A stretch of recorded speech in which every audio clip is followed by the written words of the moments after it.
Welcome to the Self Storage University podcast, where you will learn the correct way to identify, evaluate, negotiate, perform due diligence on, renegotiate, finance, turn around, and operate self-storage facilities. And now, here is your host, a partner in one of the largest real estate portfolios in the U.S. with nearly $1 billion of holdings, Frank Rolfe. When you go to buy a self-storage facility, there's two paths you can go down. You can either buy the asset or you can buy the entity that owns that asset. This is Frank Rolfe, the Self Storage University podcast. We're going to be talking all about just that. Should you buy the asset or should you buy the entity? Let me start off by saying I am certainly not an attorney, nor am I an accountant. I have absolutely no physical properties, education, or any degrees to be able to talk intelligently about these two. I'm just giving you some ideas I've got. This is not legal advice. This is simply things that I have heard or learned over the last 25 years of being in the real estate business that I think would shine a little light on the debate between buying the asset versus the entity. But you certainly should talk to your own lawyer or accountant before making any kind of final decision. All right, the first thing you've got is when you buy the asset, what you're doing is you are actually buying the property, and you close at a title company, and at the title company, they give you title to that property, and it is then forever yours, encumbered by whatever mortgage you have on it. So that self-storage facility, that is owned by you, technically, for all the world to see on the property tax records. But when you buy the entity, it's a little bit different. What you're doing is you're buying basically control of the stock of whatever kind of entity owns that self-storage facility. It might be a limited partnership, might be a sub-S corporation, whatever the case may be. Instead of buying the asset, you're buying the entity that owns the asset. And that's what makes the huge difference between doing the two. Now, why is one better than the other? Well, if you boil it down from talking to attorneys and pondering it, when you buy the entity, the problem is you are inheriting the debts and liabilities of that entity. And that can be a little scary because, of course, you don't know the whole story behind that. Let's say, for example, you were buying a self-storage facility and you were buying the entity as opposed to the asset. And somebody in that self-storage facility, let's say the manager, was being accused of sexual harassment of perhaps the assistant manager. What happens is when you buy that entity, whatever liability that entity has towards this sexual harassment claim, you inherit that too. The clock doesn't stop. When you buy an asset, you don't inherit those types of items. So the big holdup in buying the entity as opposed to the asset simply comes down to the fact you are stepping into somebody else's shoes and you don't know where they've been in those shoes. Now, many self-storage facility owners are good people, but as we all know, even in today's world, being a good person doesn't shield you from lots of crazy litigation. So there's every possibility that lurking out there somewhere that you will not know and cannot possibly detect, there's something that can come back and cause you problems when you buy the entity. No one can actually give you 100% assurance of that. Even if the seller tries to tell you, no, I've done nothing wrong, and no, if a problem ever comes up, I'll stand behind that. You don't know that, nor can you actually make that happen. So that's the big issue, is inheriting those unknowns, those things that you can't find.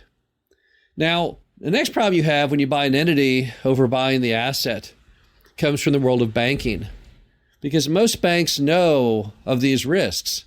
So when you go to the bank and say, hey, I need to borrow money to buy the entity that owns a self-storage facility, they're not real happy with that idea, because their concern is if you buy that entity, are there things that you don't know, which now the bank certainly doesn't know, that could mess things up, and that they therefore may not get their regular mortgage payment, or even worse yet, their capital at the end of the movie.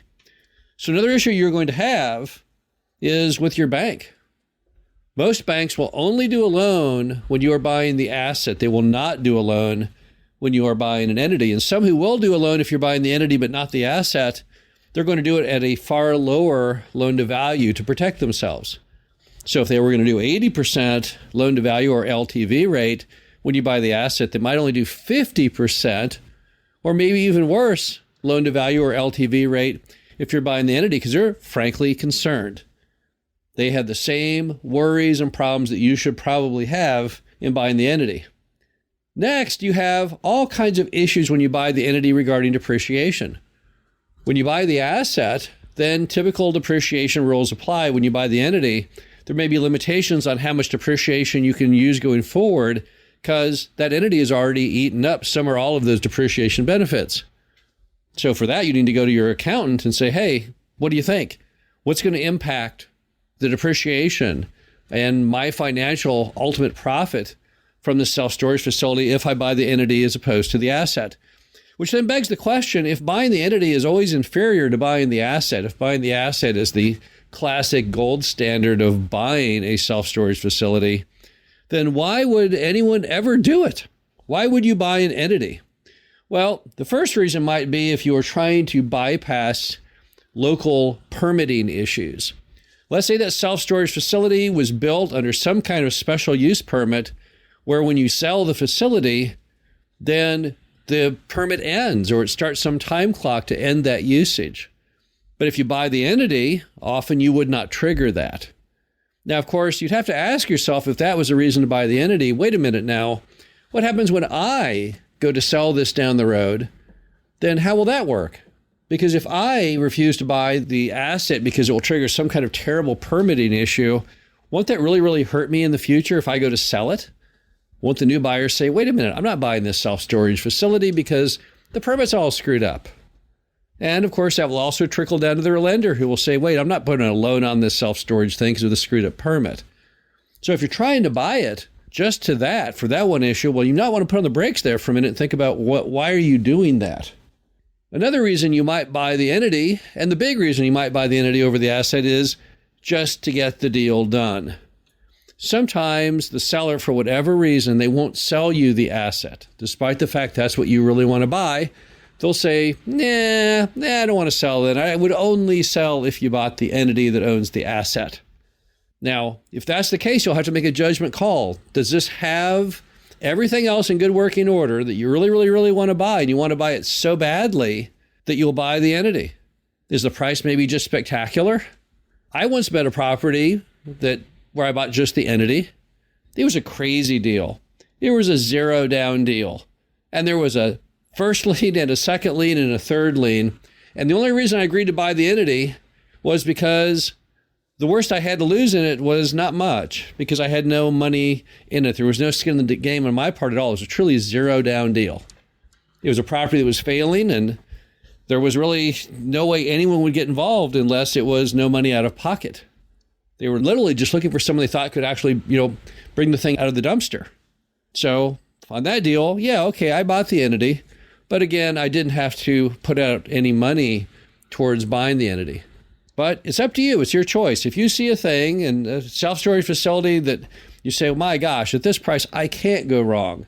I understand the risks of the entity and buying the entity, but by heavens, I'm going to go ahead and go forward anyway, knowing full well what I'm doing. Well, then that's just a general business decision.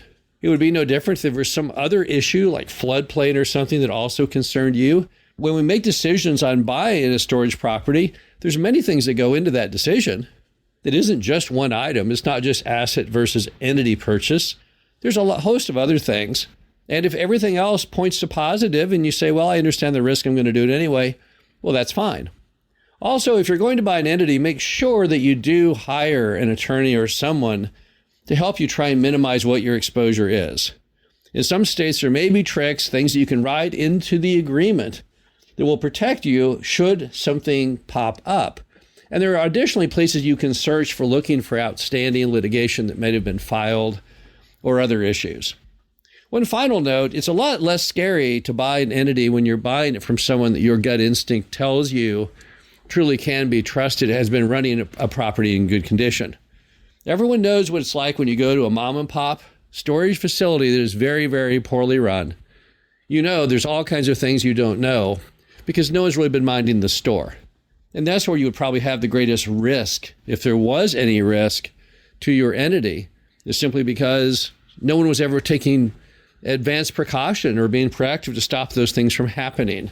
But if you're buying from a mom and pop that appears to you to have a fairly well-run property, then definitely crossing all their T's and dotting their I's and building a good paper trail in every occurrence, that would definitely give you a little greater comfort in that concept.